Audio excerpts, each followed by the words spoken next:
The 14th round of the Super Rugby Pacific competition saw Moana Pasifika secure their fourth win over the Waratahs in Auckland. The gritty victory, 27-12, was a bittersweet moment for Moana Pasifika's inaugural captain, Sekope Kepu, who announced his retirement from professional rugby last week. Their Fijian counterpart, Jua, lost to the Highlanders 39-3 in Dunedin. All that and more in our talanoa with our senior sports reporter, Eliesa Tora. Ola Eliesa, it was Moana Pasifika's last home game and a send-off for Sekope Kepu. How did that go, and what are the Pacific team's chances in qualifying for the top 8? Yes, indeed, Moana Pasifika put up a great show on Saturday evening out in Auckland with Sekope Kepu, the man who was initially named as their first captain from 2022, already announcing that he will be retiring after this weekend's last round of games in the competition. Kepu and Moana Pasifika played against Waratahs, the team that Kepu had played for in the initial Super Rugby competition, and a try from Sekope Kepu in the second half helped Moana Pasifika win 27-12 in that game. Kepu later saying that he was honored to have been given the chance to play against the Waratahs and thank both the Waratahs and Moana Pasifika for giving him so much. What he said was so much from the game. And of course, walking into the game with his family before the game kicked off. Moana Pasifika has an outside chance of qualifying now for the top 8 with 18 points at the 11th position. Waratahs now down at 12, and they will be playing, Moana Pasifika will be playing the Crusaders this weekend to see if they can still be able to get into the top 8. The Fijian Drua, the other Pasifika team in the competition, had a tough match against the Highlanders in Dunedin on Sunday, and the Highlanders winning 39-3 in the end, with 3 Fijians playing for the Highlanders, scoring tries. Chona Nareki, the former All Blacks Sevens wing, scoring twice, and Timothy Tavatavanawai and Jacob Ratumaitavuki Nipkins scoring 1 each. And the Drua will now have to try and win, not try and win, they must win this coming weekend's match to be able to get into the top 8. But of course, Moana Pasifika, a great send-off for Kepu in their win on Friday in Auckland. Now, meanwhile, another competition kicked off on Friday in Brisbane, which was the 2024 Oceania Women's Rugby Championship. What were the results from the first round of matches, and how was that shaping up? Yes, interestingly, the Oceania Championship kicked off in Brisbane on Friday night. Fiji met Tonga and won 48-3. Fijiana women beating Tonga, scoring 8 tries to 0, and Tonga only being able to score points through a penalty kick. One of the opening games of the first round, unfortunately, the second game, which was scheduled to be Samoa and Papua New Guinea, had to be cancelled because members of the Papua New Guinea team were affected from flight disruptions and were not able to make it to Brisbane in time.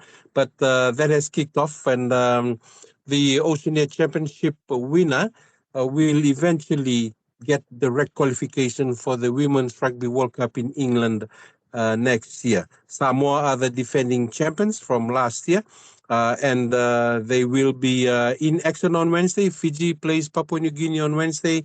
Tonga will meet Samoa. Samoa, of course, making their debut at this year's competition. That'll be interesting to see, and of course the games continue until the weekend. And as I said, the winner goes to the 2025 Rugby World Cup. The runner-up goes through a playoff competition at the end of this year to see if they can also qualify from Oceania. But Fiji is scoring 8 tries in that game, and Coach Moses Seroluni said there were still areas that they needed to improve on, especially looking at Samoa. being the winner and the defending champion and the team to beat in the competition. Town captain Vineta Teutau said fitness was one of their biggest weakness, but they are hoping that they can pick up on that before Wednesday's game against Papua New Guinea. Now, I hear that Thailand is playing host to some of the Pacific's best amateur boxers who are trying to qualify for the Paris Olympics. Is there any update on the event, and how are the island boxers doing? Yes, the qualifier for the Paris Olympics, the World Boxing qualification for amateur boxers, currently being held in Bangkok in Thailand.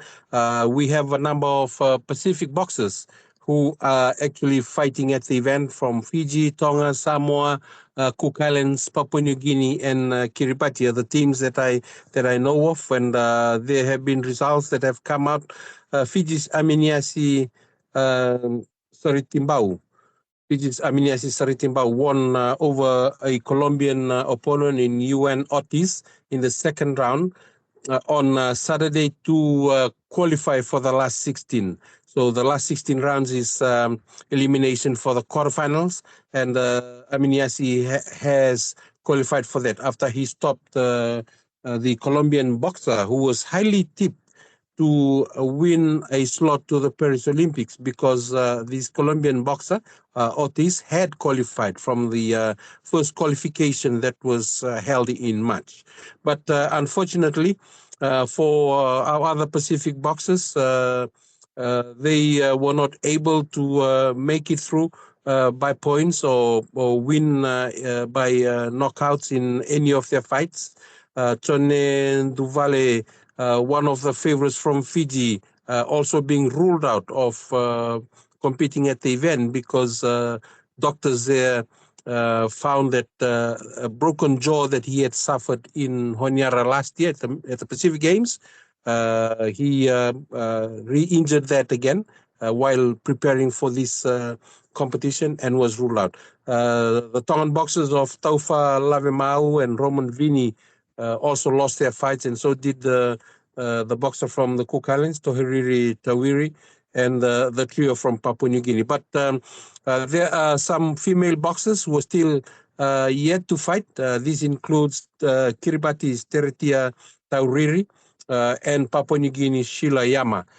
They will be fighting this week, and there is still hope that at least one or two of the Pacific's boxers qualify for the Paris Olympics. This is the last round of qualification games, of qualification bouts for boxers who are trying to qualify for the France Games. Now, just before I end off our Talanoa, Eliesa, Tahiti hosted the OFC Club Championship League for the past 2 weeks. How did the Pacific teams perform? Yes, Tahiti, especially in Papeete, was a hive of activity over the last 2 weeks. There was some issues affecting the Blackbirds team from if you're a Blackbirds team from Vanuatu because of flight disruptions, and that had seen draws and schedules for the games moved around to accommodate them.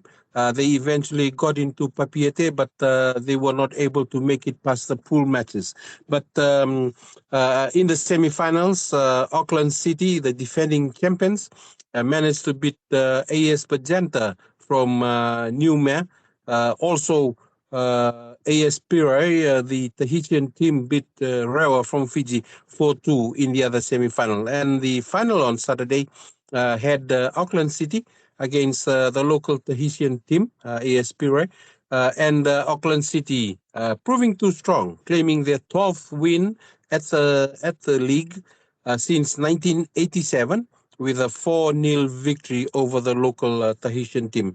Since 1987, there has been only one Pacific Island club that has won, and that has been Hekari United from Papua New Guinea that has been able to do that. Unfortunately, ASPRI had the opportunity, but they were not able to perform to expectations, and Auckland City coming out 4-0 victors and winning their 12th title.